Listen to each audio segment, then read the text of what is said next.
Bonjour, nous sommes en 2021 dans le site de l'Institut Docteur Angélique. Nous sommes dans un commentaire du livre de Josué. Un commentaire qui n'est pas au sens littéral, même si je raconterai le livre étape par étape, mais qui est un commentaire au sens eschatologique, un sens catholique. Ça veut dire en m'appuyant sur ce que la tradition, l'écriture, le magistère ont dit concernant l'heure de la mort, et puis notre entrée dans la vision béatifique. J'en suis rendu maintenant au commentaire du chapitre 10 qui, je le crois, est central parce que c'est là que le purgatoire s'arrête, que nous entrons dans la vision béatifique. Évidemment, tout cela est raconté, comme c'est toujours le cas pour le peuple hébreu, sous forme matérielle d'événements qui se sont produits. Mais nous devons chercher le sens spirituel que Dieu y a mis parce que le peuple hébreu est prophète dans toute son histoire matérielle.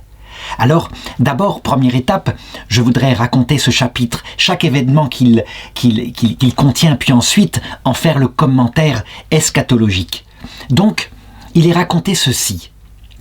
Et il advint, donc ça paraît anodin, que le roi Adoni-Sédek, qui était roi de Jérusalem, donc un roi païen, eh bien, voyant ce qui était arrivé et comment, par exemple, les habitants de Gabaon, par une ruse, avaient réussi à s'allier à Israël pour ne jamais être attaqués, eh bien, il alla voir des rois des autres villes, parce qu'il avait très peur, il fallait s'allier contre Israël, et donc, il alla voir les rois d'Hébron, qui s'appelait Oham, le roi de Yarmut, qui s'appelait Piréam, le roi de Lachish, qui s'appelait Yaphia, et le roi d'Églon, qui s'appelait Débir. Il alla les voir et ils firent une alliance de 5 rois pour attaquer ensemble, d'abord, pas frontalement Josué qui était trop fort, mais ses alliés. Et donc en particulier, ils s'allièrent ensemble pour attaquer Gabaon qui avait fait cette alliance. Et donc ils commencèrent à faire le siège. Et Gabaon, on le sait, qui habitait en Israël, qui avait rusé pour obtenir cette alliance-là, alors fit appel à Josué et dit « Viens à mon aide, viendras-tu aider ton serviteur ou le laisseras-tu périr ?» Alors Dieu dit à Josué « Ne le crains pas, ne les crains pas, ces 5 rois, je les ai livrés entre tes mains, nul d'entre eux ne te résistera. » Et on le voit, Josué là, il est complètement dans la volonté de Dieu et le peuple qui est avec lui aussi. Ils obéissent, ils font confiance maintenant. Leur cœur a été purifié, ils ne résistent plus. Ils se souviennent quand par exemple, au début, juste après l'entrée dans la terre promise, après la conquête de Jéricho, un homme avait bravé les ordres de Dieu en prenant un lingot d'or dans la ville qui devait être pourtant dévouée en anathème. La désobéissance provoquait l'échec, l'obéissance provoque la réussite. Et donc, il fit confiance à Yahvé et le peuple arriva avec les guerriers. Ils arrivèrent sur ces 5 rois qui étaient là en train de camper à l'improviste et ils les mirent en déroute immédiatement. Ils infligèrent donc à ces 5 rois une rude défaite. Ils les poursuivirent sur le chemin de la pente de Beth-Horon et les battit jusqu'à Azekah, jusqu'à Makeda. C'est le verset 10 du chapitre 10 qui raconte ça. Et alors, c'est extraordinaire, parce qu'ils font la volonté de Dieu, Dieu combat pour eux. Et c'est raconté dans la Bible de manière incroyable. Par exemple, tandis que ces 5 rois fuyaient devant Israël, voici que Yahvé lança du ciel contre eux d'énormes grêlons. Et ils moururent, et il en mourut plus par les grêlons que par le tranchant des épées des Israélites. Et puis, il fallait pouvoir les combattre, je dirais, achever complètement ce peuple païen dans la terre d'Israël. Et donc, comme on ne se battait pas la nuit, qu'il fallait absolument achever le combat dans la journée et que le soir était sur le point de tomber, Josué n'hésita pas, il s'adressa à Yahvé et dit « En présence d'Israël, soleil, arrête-toi sur Gabaon, et toi, lune, arrête-toi sur la vallée d'Ayalon. » Et le soleil s'arrêta, et la lune se tint immobile jusqu'à ce que le peuple se fût vengé de ses ennemis. Jamais, jamais on ne vit depuis ni après une journée pareille. Et jamais on ne vit que Yahvé ait obéi ainsi à la voix d'un homme. C'est que Yahvé combattait pour Israël. Josué et avec lui tout Israël regagna alors le camp de Gilgal. Et la suite du récit, c'est une perpétuelle victoire. Et le jour même, par exemple, les 5 rois qui venaient de perdre leurs armées s'enfuirent et se cachèrent dans la caverne de Makeda. Alors on vint en informer Josué qui dit « Mettez des cailloux devant l'entrée de la caverne afin qu'ils ne puissent pas sortir. » Et puis ensuite, ils se mirent à poursuivre l'armée de ces rois. Lorsque leur armée furent complètement battue, elle était en désastre puisqu'elle n'avait même plus de roi, eh bien, on enleva les pierres de devant la grotte, on sortit les 5 rois, on les amena à Josué, et Josué dit « Approchez-les et mettez les pieds sur leur nuque ». Un peu comme on le voit d'ailleurs en Égypte antique, quand le pharaon met ses pieds sur la nuque des ennemis ou alors qu'il les tient par les cheveux. C'est un geste de victoire dans ces peuples antiques. Et c'est ce qu'ils firent. Et ensuite, Josué les frappa à mort, et il les fit pendre à 5 arbres auxquels ils restèrent suspendus jusqu'au soir. Et à l'heure du coucher de soleil, sur un ordre de Josué, on les dépendit, on les jeta dans la caverne où ils s'étaient cachés. De grandes pierres furent dressées contre l'entrée de la caverne. Elles y sont restées aujourd'hui.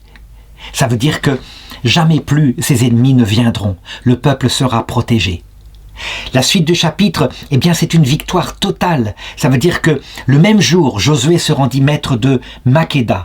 Puis ensuite, il prit Lachish. Et puis il prit Gézer et Églon. Ensuite, il prit Hébron. Et puis Débir. Et puis Libna. Jusqu'à Gaza. C'est incroyable. Tout le territoire, Josué s'en appara en une seule fois parce que Yahvé, le Dieu d'Israël, combattait pour Israël. Puis Josué, avec tout Israël, revint au camp de Gilgal. Voilà ce qui s'est passé.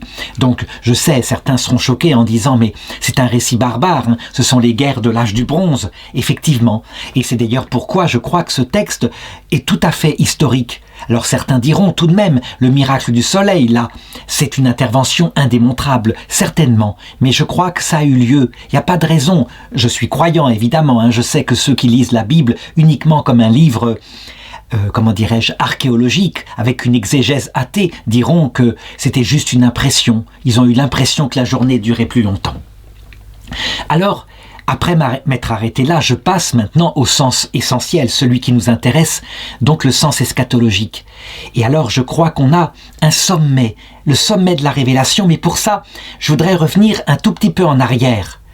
J'avais montré dans la précédente vidéo que le purgatoire, donc après la prise de Jéricho, c'est-à-dire la défaite de l'orgueil en nous, face au Christ qui nous est apparu et qui nous a accompagnés dans ce combat. Eh bien, si nous allons encore au purgatoire, c'est parce qu'il reste en nous des restes de péché. Nous voulons, quant à nous, rembourser toutes nos dettes envers ce Dieu, contre qui nous avons péché. C'est notre intention, et Dieu bénit cela. Mais nous ne savons pas ce qui se passe en nous. Pourquoi nous ne pouvons pas entrer dans la vision béatifique ? En réalité, c'est la révélation de Jésus-Christ qui l'expliquera. Ce n'est pas la charité qui nous manque. On aime Jésus-Christ et Dieu de tout notre cœur quand on l'a vu à l'heure de la mort. On a vu Jésus-Christ dans son humanité, mais Jésus-Christ est l'image de Dieu et il est vraiment Dieu fait homme. On ne peut pas l'aimer plus. Ce qui manque en fait à l'homme, c'est l'autre qualité, qui est symbolisée à la croix par l'eau qui est sortie du sang du cœur du Christ lorsque le cœur a été percé. L'eau, symbole de pureté absolue, d'un amour limpide, un amour tout humble en fait. On ne peut pas voir Dieu sans mourir à soi-même, sans être totalement humble. Voilà le secret. C'est la chose qui manque. Ces gens-là, l'ennemi en eux qui les empêche de voir Dieu, c'est une légitime fierté. Ils veulent être honorables devant Dieu, par amour pour Dieu, et c'est bien. Le problème, c'est que à cause de ce qu'est Dieu dans sa Trinité, on ne peut pas le voir avec cette légitime fierté. C'est un reste du péché en fait. On croit qu'on deviendra digne de Dieu. Non, on ne peut jamais être digne de Dieu. Et donc il faut que notre cœur soit préparé. Mais comment l'expliquer ? C'est un mystère tellement élevé que l'Église catholique ne le découvre d'ailleurs que au XXe siècle, à partir de grands mystiques, de grands théologiens, etc. Je pense à Urs von Balthasar, je pense aux théologiens suisses aussi. Maurice Zundel, et puis des saints qui ont vu ça de façon mystique, mais qui à un moment donné avaient même été condamnés par l'Église, comme les maîtres Rénan, Maître Eckhart, etc. Et puis Luisa Picaretta, qui le dit textuellement, elle atteint un sommet dans cette théologie-là. Alors, Pour comprendre comment se fait ce purgatoire, eh bien c'est assez simple, en 3 étapes. C'est ce que disait saint Grégoire de Nice. D'abord l'illumination, quand le Christ nous apparaît, donc sous la forme de cet homme armé d'un glaive qui est apparu à Josué. Évidemment, on se tourne vers lui et il nous promet la victoire. C'est donc une allégresse totale avec des victoires comme cela. Et puis il faut une purification. Ça veut dire que l'allégresse de se savoir sauvé ne doit pas durer. Il faut passer par la croix. Et ça, c'est un mystère. D'ailleurs, pour le comprendre, je voudrais revenir un peu en arrière par rapport à ce livre de Josué. Au chapitre 8, verset 35, quand Josué essaya d'expliquer au peuple ce qui lui arrivait en lui faisant lecture de la loi de Moïse, et en particulier de ceci. Josué lut toutes les paroles de la loi, les bénédictions comme les malédictions, suivant tout ce qui est écrit dans le livre de la loi. Il n'y eut pas un mot de tout ce que Moïse avait ordonné qui ne fût lu par Josué en présence de toute l'assemblée d'Israël. Et donc tout est lu. Ça ne veut pas dire que le peuple a compris. Il a compris les lois qu'il fallait suivre, qui sont d'ailleurs extrêmement nombreuses, mais un verset particulier, je voudrais le lire, me semble être le cœur, l'explication. C'est le testament de Moïse, quand Moïse raconte que si on obéit à Dieu, on sera comblé de toute bénédiction, que si on lui désobéit, alors il nous tombera dessus des malédictions. Donc ce que disait Josué, les bénédictions et les malédictions. Et donc, Deutéronome, dans le testament de Moïse, chapitre 28, verset 64, il est dit ceci. « Yahvé va te disperser parmi tous les peuples, d'un bout du monde à l'autre. Et là, tu serviras d'autres dieux que tes pères ni toi n'avaient connus, de bois et de pierre. Mais parmi ces nations, où tu n'auras pas de tranquillité, où il n'y aura pas de repos pour la plante de tes pieds, là, Yahvé te donnera un cœur tremblant, des yeux éteints, un souffle court. » Voilà le secret de cette purification. En fait, au purgatoire, Dieu ne se contente pas de nous faire payer les dettes de peine, c'est sûr, c'est plutôt nous qui le voulons, avec très grande dureté par rapport à notre comportement ancien. Non, Dieu se sert de cela, de cette droiture qu'il bénit, pour créer en nous ce cœur brisé, ce cœur tremblant, ses yeux éteints, un souffle court, ce qu'on appelle la kénose, donc une absence totale d'illusion sur soi, une pauvreté de cœur. La même chose que Jésus a vécu à la croix, il nous a donné le modèle quand il dit « Mon Dieu, pourquoi m'as-tu abandonné ?» Il vit ce que dit Deutéronome. Il est dispersé parmi des peuples d'un bout du monde à l'autre sur la croix. Et là, eh bien, le peuple au cœur dur se moque de lui et il est brisé à l'intérieur. Au point que l'Épître aux Hébreux dit qu'il a appris de ce qu'il a souffert, l'obéissance, et qu'il a été rendu parfait. Alors, vraiment, une fois le cœur ainsi brisé, on peut entrer dans la vision béatifique. Donc, finalement, la clé de ce purgatoire qu'on raconte ici dans le livre de Josué, c'est un moment d'épreuve totale, mais qu'on accepte dans l'obéissance. Elle fait énormément souffrir, on est comme en nation étrangère, on a le cœur vide, le cœur angoissé, on est triste, on n'arrive à rien, aucun progrès ne se fait en nous. Et pourtant, en réalité, Dieu est en train de purifier notre cœur en nous abandonnant ainsi un certain temps dans ce purgatoire. On appelle cette étape du purgatoire, qui est la purification, le purgatoire du temps, parce que c'est comme un temps extrêmement long. Il nous paraît infini. Ah, on pense à ce moment-là, si j'avais pu faire mon purgatoire sur terre, comme ça aurait été mieux, évidemment. Là, ça paraît une éternité. N'empêche que le travail se fait. Il se fait insensiblement. La personne, disaient les anciens pères, est incapable de travailler sur elle, et pourtant, le cœur s'appauvrit. Et c'est ainsi que je voudrais lire maintenant le chapitre 10 de Josué, quand il est dit que le roi de Jérusalem, Adoni-Sédec, fut pris véritablement de colère et de panique devant l'alliance qu'avait fait un peuple et s'allia avec 5 autres rois pour vaincre Josué. Eh bien, en réalité, le roi Adoni-Sédec est un roi païen. Ça veut dire c'est le reste du péché dans notre cœur, carrément, qui est là. Jérusalem, ça sera la ville sainte, la ville qui symbolise le cœur où Dieu habite. Il y a donc un reste de péché, ça veut dire un roi païen qui habite en nous, c'est cette légitime fierté. et il se bagarre, il fait une alliance. Il faut que ce roi meure, il faut qu'il soit vaincu.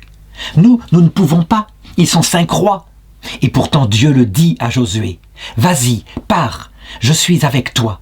Je vaincrai, tu vaincras, ce roi t'est livré. » Ça veut dire que dans la grande détresse où est une âme du purgatoire, si elle pouvait le savoir, si elle avait pu se former et connaître l'avancée de l'Église dans ces matières-là, eh bien, elle devrait garder toute confiance. Le travail se fait. Le Seigneur est en train de purifier son cœur. Elle pourrait se désespérer en disant « Jamais j'y arriverai ». Elle se désespérera parce que le temps est long. Mais c'est justement cette phase de nuit de l'esprit, de désespoir ressenti, qui va purifier son cœur. Et c'est ce qui se passe. Les 5 rois sont donc vaincus, comme ça, comme l'éclair. Ils sont livrés aux mains de Josué. Ils disparaissent. L'un se cache, il se cache dans une grotte, leur armée est complètement vaincue. Il ne reste rien. C'est incroyable. Dieu a combattu pour nous. Et c'est ce que symbolise le verset où je disais que Dieu envoya du ciel sur eux d'énormes grêlons. Ça veut dire que ces restes de péché ne peuvent rien contre la souffrance qui est en train de les brûler. Saint Paul compare ça d'ailleurs à un feu. L'homme qui a construit ainsi sa maison sur de la paille et du foin, donc tout ça ce sont les rois païens, eh bien il sera sauvé, mais comme à travers le feu. Voilà ce qui se passe. C'est quelque chose d'extraordinaire. Hein. On peut dire d'ailleurs que, à partir du moment où on voit, ou plutôt où cette victoire se fait, c'est pas quelque chose de grandiose. Hein. C'est pas comme là où le peuple devait être dans tous ses états devant une telle victoire. Non. Spirituellement, c'est plutôt comme une libération. Ça veut dire qu'à un moment donné, ayant connu le désespoir, on passe à une 3e étape, dit saint Grégoire de Nice, l'étape de l'union. On ne cherche plus à payer les dettes de peine. Payer les dettes 4 fois, c'est comme secondaire. On ne cherche plus que le Seigneur, lui seul. On est devenu tout pauvre. Et on dit au Seigneur, si tu veux me laisser ainsi séparé de toi, toujours j'accepte. Il n'y a que ta volonté qui compte. Je ne suis rien. Mais dis seulement une parole et je serai guéri. L'âme est véritablement libérée d'elle-même. Elle retrouve donc la paix intérieure totale, véritablement. Cette étape du purgatoire-là, qu'on pourrait appeler le 6e purgatoire, par rapport aux 5 autres avant qui sont la terre, le passage de la mort, l'apparition du Christ, puis après le jugement individuel, la joie, l'allégresse, quand on sait qu'on est sauvé, et puis le moment de douleur que je viens de décrire, eh bien, il y a cette paix profonde qui fait qu'on est prêt à s'unir à Dieu. Vraiment. On appelait dans le temps ce purgatoire de ces âmes prêtes à rentrer dans la vision béatifique, on l'appelait le Saint d'Abraham. C'est le nom que lui donne Jésus dans le récit du riche et de Lazare. Lazare, qui a beaucoup souffert sur terre, qui est un pauvre homme, qui a été brisé, entre directement dans le Saint d'Abraham. Il est là avec Abraham. Abraham n'est pas encore dans la vision béatifique parce que le Christ n'est pas encore mort sur la croix. Le cœur de Dieu n'a pas encore été ouvert, mais ils sont en paix, ils attendent la rédemption qui va venir. Ils sont dans ce dernier et ultime purgatoire qui demeure actuellement. Hein. Le chemin est le même, évidemment. Alors très vite, là, arrive cet événement central, fabuleux, unique, qui n'est pas de main d'homme, qui ne peut pas se produire. D'ailleurs, n'importe qui réfléchirait, dirait « ça ne peut pas arriver, même Dieu ne peut pas faire ça ». Comment pourrait-il être possible que l'on voit face à face l'essence éternelle, divine, toute puissante de notre Dieu? Pas avec les yeux de chair, il n'a pas de corps, mais même avec les yeux de l'intelligence. Comment cela pourrait-il être possible? Notre intelligence est limitée. Lui, c'est l'infini. On n'a pas la capacité de recevoir un tel Dieu. Eh bien, si, c'est ce qui est promis. C'est ce qui est promis au sens spirituel par Jésus. Il suffit de lire Apocalypse chapitre 22, verset 4.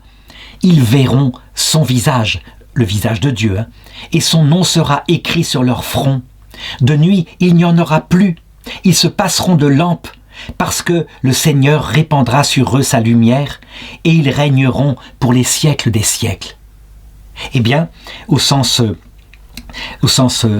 métaphorique, c'est raconté ici, dans le livre de Josué, par cette scène fabuleuse, qui d'ailleurs a fait couler beaucoup d'encre, au point que on peut dire que l'affaire Galilée vient de là. On avait cru pendant des siècles que le soleil tournait autour de la terre à cause de ce texte.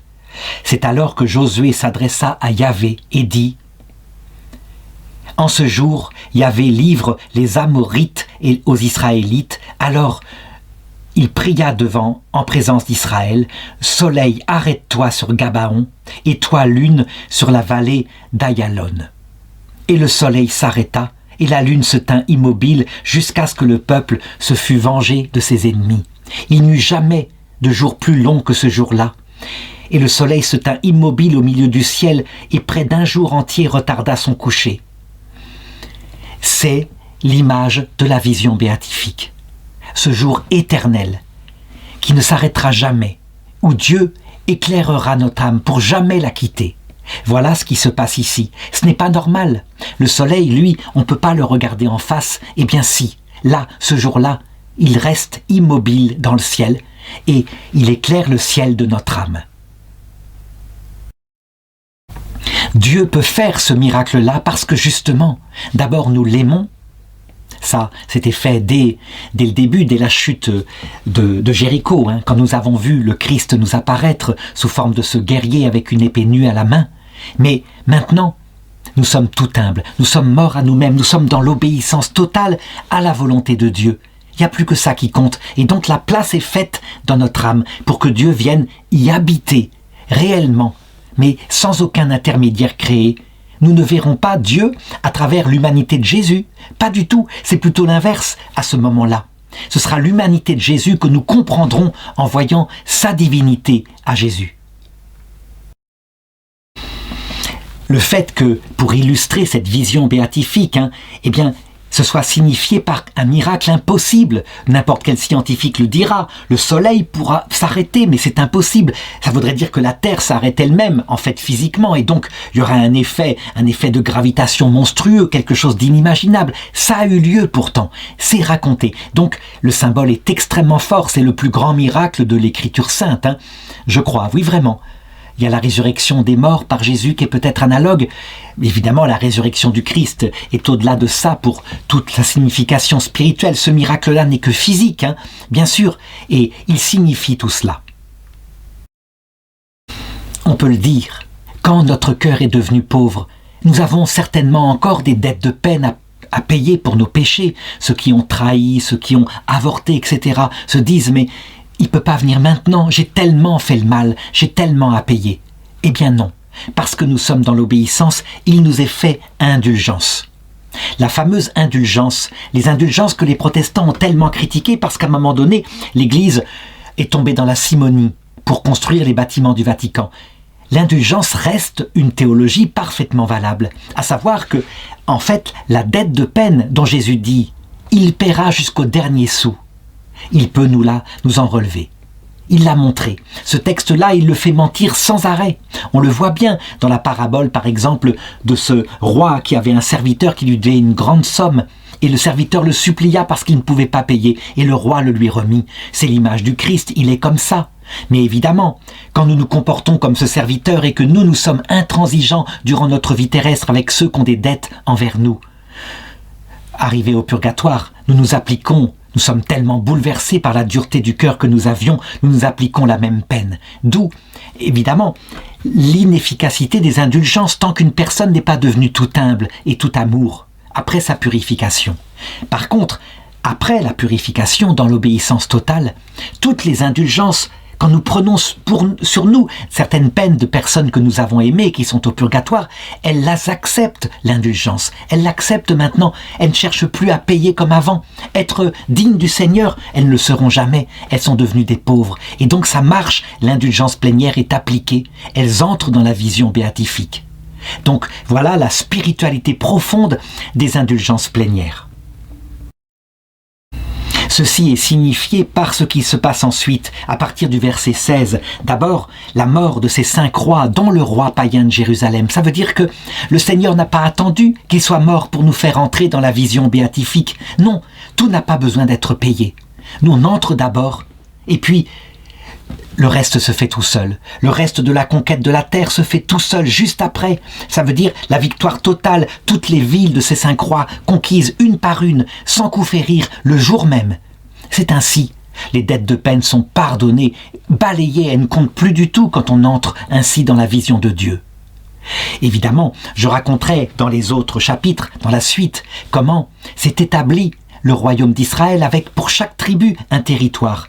Et je montrerai comment ceci manifeste une autre réalité du paradis, puisque maintenant on y est dans cette terre promise. Le paradis, nous y serons avec nos frères. La vision de Dieu, c'est le soleil qui rend tout possible. Sans la vision de Dieu, ce paradis deviendrait vite un enfer. La vie éternelle sans qu'on voit Dieu face à face est une horreur.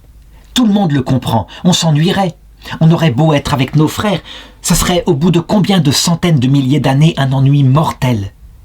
Avec la vision de Dieu, c'est toujours nouveau, toujours joyeux, toujours lumineux, parce que Dieu est infini et que notre âme est limitée. Donc il peut sans arrêt renouveler son amour, combler notre intelligence de sa lumière, comme le soleil qui s'est arrêté au-dessus de Gabaon. Combler notre cœur assoiffé d'amour de son amour, comme la chaleur du soleil qui a brillé sur Gabaon. Et puis, nous donner sa puissance, comme ça s'est passé ce jour-là avec la victoire sur les ennemis qui ont été vaincus, complètement vaincus. Le Père nous donne sa puissance et nous pouvons l'appliquer pour aider nos petits frères et nos petites sœurs qui sont encore en chemin dans les purgatoires, pour les aider à aller vers ce chemin-là de la vision béatifique. Donc, la vision béatifique est le cœur de toute l'Écriture, symbolisée ici et dans le Nouveau Testament, symbolisé par le percement du cœur de Jésus à la croix. C'est le même mystère qui est signifié. Nous pouvons entrer maintenant dans le cœur de Dieu. Je conclurai en disant, vraiment, cet énorme mystère, cet évangile magnifique qui nous a été révélé par Jésus, mais qui a profondément découragé les apôtres quand ils disaient à un moment donné « Mais qui pourra donc être sauvé si c'est ça ?» Et le Seigneur leur avait répondu « À l'homme c'est impossible, mais à Dieu tout est possible. » Eh bien voilà comment le peuple hébreu en est prophétiquement le témoin dans ce texte-là.